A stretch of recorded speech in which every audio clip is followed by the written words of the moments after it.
On behalf of the Center for Strategic Philanthropy at Cambridge University's Judge Business School, thank you, dear Achim, for taking the time to speak with me on the changing nature of philanthropy and the opportunities that exist for strategic philanthropists, particularly in the emerging markets, to help address some of the core challenges that are at the very heart of the UN's Sustainable Development Goals. Achim Steiner, of course, leads the UNDP, the United Nations Development Program, which has a presence in 177 countries, I believe, and which is primarily focused on the eradication of poverty and supporting human development, and of course, advancing the 17 UN Sustainable Development Goals. Achim formerly ran UNEP, the United Nations Environment Program, for 10 years. And in between demonstrated his dexterity, taking up a position in academia as director of the Oxford Martin School at the University of Oxford. Dear Achim, you've lived or worked across numerous platforms in Africa, Asia, the Middle East, Europe, Latin America, obviously, and the United States. So I'd like to start by asking you from where you currently stand. How far back does the COVID pandemic and the social and economic disruption that is caused around the world put us in our efforts to meet the UN Sustainable Development Goals by 2030? Thank you, Badr, and it's a pleasure to join you, even though, as you already alluded in your first question, this is a very tough time. And I think the simple answer to your question is it's a major setback. I think it is a setback that potentially is of generational proportions also, because it is not only a downturn in our economies, it is literally eroding social capital. It is eroding the gains of decades of development. And for instance, UNDP's Human Development Report Index will probably go backwards for the first time in the 30 years that it has been measuring human development progress. So I think whatever figures you take right now, and those are principally the economic parameters, we are facing a major setback, and people are living it every day. And clearly we are not yet at a point where we can begin to see, that everything is going to recover. People use terms like V-shaped recovery, W-shaped recovery. Some recently spoke about a K-shaped recovery, where some may recover quickly and others will continue to see an erosion of their work and also of their savings. And so extreme poverty will increase. People will go into debt, whole nations will go into debt. And I think from that point of view, we are facing a major setback. But out of every downturn comes a moment and an opportunity to recover, to rebuild. And I think the great challenge will be how we actually are able to shape that recovery process from here onwards. In that spirit, what do you think the longer term, implications of the pandemic will be, including with respect to the broader opportunity you just mentioned to build back better and perhaps reset our priorities vis-a-vis societal development and environmental resilience?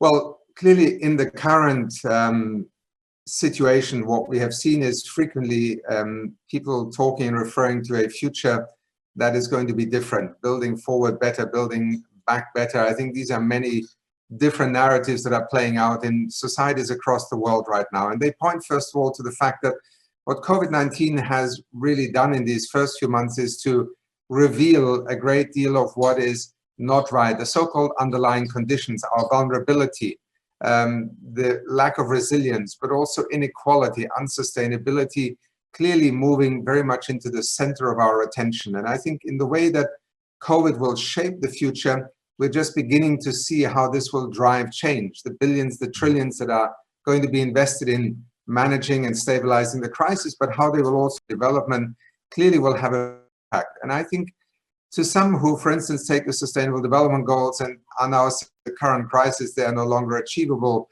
they are redundant, I would say, actually, you may find that the opposite may be true. We will see, I think people, communities, societies prioritize differently, invest in different futures, and that I think creates extraordinary opportunity. And I would venture to say that on, for example, the Paris Climate Agreement, we may find ourselves by the year 2030 closer to realizing the targets we set ourselves in the year 2015 than we were a year ago. Look at the Green Deal in Europe, look at Canada, look at China, look at many countries that are actually trying to mobilize significant investments in a transformative agenda. So difficult to predict, but I think the one prediction that is clear is things will be different out of this crisis, and in many respects could be better.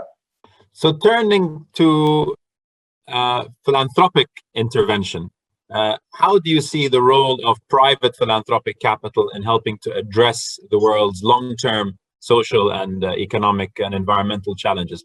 For the strategic philanthropists that are watching this from the emerging markets specifically, how would you recommend that they engage with organizations such as UNDP most effectively? And perhaps more generally, what are the keys to creating successful collaborations between philanthropy and international NGOs engaged in development and humanitarian work?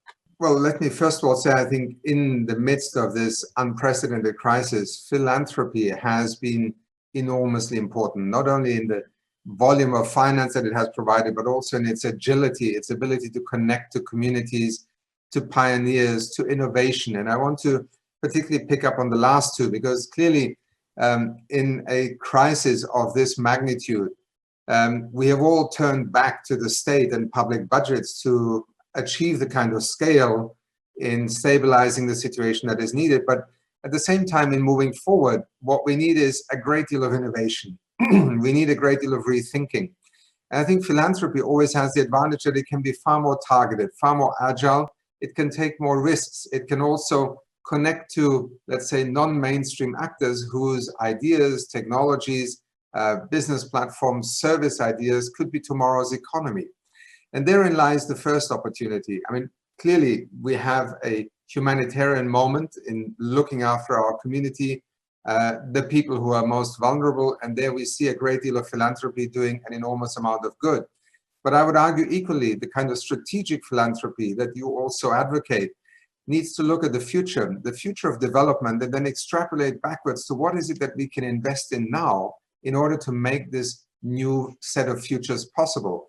In UNDP, we established, a year and a half ago, in 60 countries, the accelerator labs. UNDP's accelerator labs were a deliberate injection of different kinds of skills into our organization in order to better study innovation in the countries in which we work and look how we can support governments or indeed entrepreneurs, startups, in scaling them up.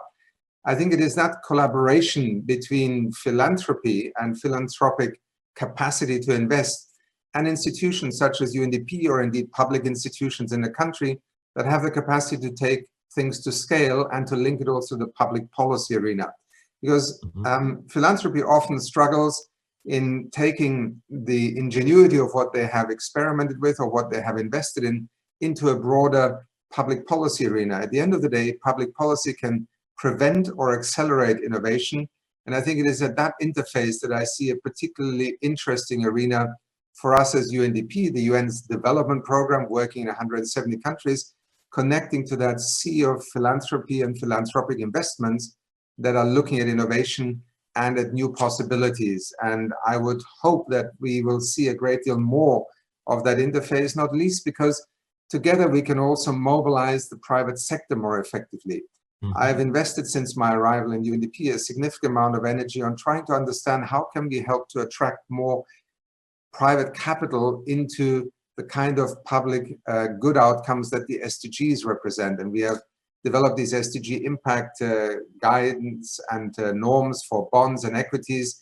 And we're beginning to see financial markets investing into that kind of, let's say, hybrid future investment proposition that for far too long, I think, has not worked well. And on the topic of that interface and engagement of private sector, are you witnessing an increase in the use of blended finance and economic development projects? And how can we enable between donors from different sectors? I think we have seen in both the financial markets themselves a broadening of that outlook of where investments are likely to grow in the coming years. New investment markets, new technologies. Take climate change, for instance. I mean, it's in terms of renewable energy technology and infrastructure, it's a $300 billion economy that started 10, 15 years ago from virtually nowhere. We are seeing the whole automotive sector transforming itself not in a generation, but in a period of just 10 to 15 years, electric mobility beginning to become a driver in terms of technology innovation, but also the markets that will address mobility.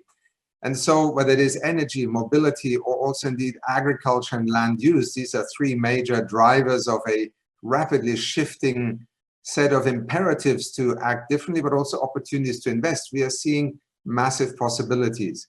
And for instance, countries are now raising on the financial markets public bonds, and Mexico just a couple of weeks ago raised over 860 million euros in Europe for an SDG bond that UNDP also accompanied, and it was oversubscribed, I think, 3 or 4 times. So the financial markets clearly see an opportunity, both from an investment perspective, but also the risks of not investing in transformation are becoming ever more present. Not just climate change, the insurance sector, but indeed the costs are transcending, narrow sectoral issues. It's national economies, their competitiveness, and indeed the competitiveness of businesses, the major corporations in the financial markets, clearly beginning to sense that there is a need to invest in a different future pathway. And I think how public policy can incentivize that. We have fiscal policy, we have subsidies, but we also have regulations for markets. We can incentivize, we can reward investments in the future and make the true cost of hanging on to legacy economies and technologies more expensive. That is what we have done for the better part of the last 100 years. It's what has driven innovation, new markets, and economic growth for decades. And I think this is a moment in which we will see a great deal more of that. And it is where UNDP really focuses its attention when it advises governments, helps them to analyze where very constrained fiscal space can still be leveraged with private sector funding at national level. So a final question on technology. A few years ago, you were appointed to co-chair the UN's task force on digital financing of sustainable development goals. What's your work on this identified as opportunities to deploy best-in-class technology to enhance financing mechanisms around the global goals? And how can we use tech to better engage the community of givers? I often refer to as the retail philanthropy sector, smaller sums on their own, but huge when pooled. For example, as you know, as we've spoken about, zakat and sadaqah, compulsory and discretionary forms of giving from Muslims around alms givers, results in many hundreds of billions equivalent dollars every year. First of all, let's, I think, just postulate that digitalization will change virtually everything in our lives, economic lives, personal lives, but also in creating new opportunities and new markets, in leading together with Maria Ramos, the former CEO of Absa Bank from South Africa, the Secretary General's task force on digital financial technologies and the SDGs. I must admit, to me, it was an eye-opener, partly because we had an extraordinary group of task force members from the frontiers of the technology sector, the finance sector, the public regulatory sector, who really took a deep look at what was unfolding already and the implications for the future. And the report, People's Money, it's called People's Money, is available on the web for those who want to look a little bit deeper. It was extraordinary. You already alluded to with the wonderful platform that you established, looking at that powerful tradition of zakat, for example. Connecting people is one thing that digital does in an extraordinary way. And therefore, you're able to not only connect, let's say, somebody who is giving with somebody who is receiving, you're also connecting, in a sense, transparency. You're allowing people to aggregate. For instance, in Bangladesh, we believe that millions of micro investors or savers, literally with just $10, $20, $30 perhaps, are able to join now, and government is able to borrow in the domestic financial market rather than having to go outside the country for mega national infrastructure projects. This used to be very expensive, very difficult to do. We now see it happening in more and more countries. Kenya is another country that has lowered the ability of citizens in Kenya to buy into public bonds, and therefore you have millions of people who can come together. But perhaps the most powerful and vital part of fintech as it is evolving is going to center around not so much the technology-led advancement. It is an ingenuity of human creativity that we are seeing emerge here. But as with all technology-led revolutions, they can either deliver for society, or let's say the early or for those who have captured a market segment. Inclusion is going to be critical, and certainly fintech in the early years has been phenomenal. We have hundreds of millions of people today who are able to participate for the first time in our financial system. They were excluded in the past by virtue of having, maybe no passport or having no address, no credit rating or record, and therefore unable to open an account. Today, we have ubiquitous examples of people borrowing through their smartphone in the morning, money to buy produce, go to the market, sell it and repay the loan in the evening. I mean, it is an extraordinary opportunity that's opening up. And I think we will also see much more engaged public investment discussions. People can have an idea of how are their pension funds being invested, how are their savings being invested, because much of the last 30, 40 years has seen an extraordinary disintermediation between those who actually own the money, because we often forget pensions and savings and virtually all the money in the world belongs to people, not the institutions that manage it for us. And yet people were essentially left outside of that decision-making realm. They were takers rather than shapers of their investment decisions. And that's not to say that we will, not need professional advice, but transparency in the market, the opportunity to choose different things that you can invest in, the increasing enthusiasm for seeing your money earn a return, but also not doing bad, but doing something good with it, is growing exponentially. Every financial institution confirms that. So fintech and digitalization are going to change not only the world of finance, but through that, in fact, I think will fundamentally reshape the future of development. And now we need to figure out, how do we incentivize, how do we regulate, how do we engage the public so that this is a financial ecosystem that we build where people are able to participate by having, first of all, access to the digital connectivity, but then also be able to not be simply overrun as consumers, but be empowered to be decision makers about their money. And that is going to be a very interesting process.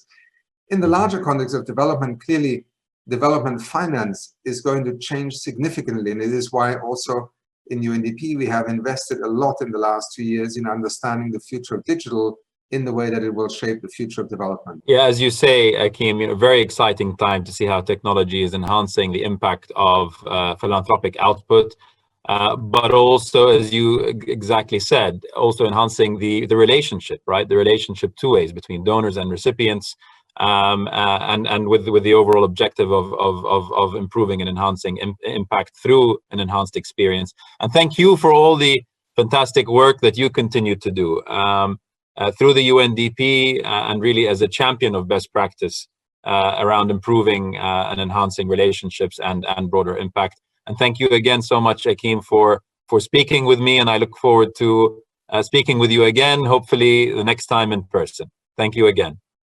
But thank you so much, and thank you also for your philanthropy, which I've always found inspiring, and look forward to cooperating with you as you discover new frontiers and ideas.